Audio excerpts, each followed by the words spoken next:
Introduction to Murata's vibration sensor devices. Items of equipment often display subtle signs that something is wrong before they fail suddenly.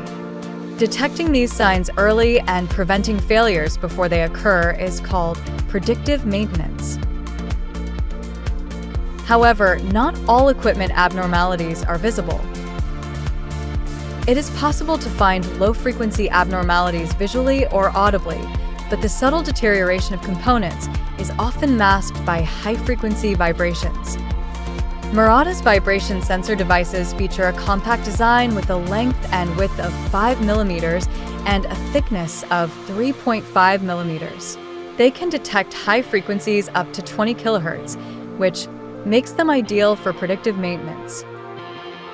Here, we will take a look at an actual demo that uses bearings. We have intentionally removed the lubricating oil from the rotating machine on the right to simulate an abnormality.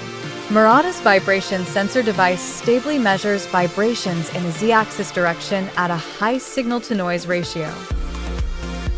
It clearly detects even high-frequency vibrations up to 20 kHz that cannot be detected by conventional sensors. This allows it to detect minute signs of abnormalities with high accuracy. This model is suitable for applications that require monitoring up to the high-frequency range.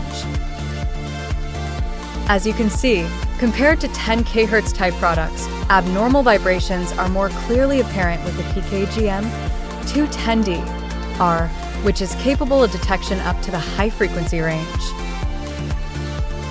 The sensor is fitted with an internal charge amplifier and low-pass filter. This enables the miniaturization of these devices and simplification of their design. The sensor also has a built-in temperature sensor. This can be used for temperature compensation and trend monitoring. These devices are compatible with various equipment, including motors, pumps, and electric actuators. You can use them to monitor the condition of equipment and carry out predictive maintenance.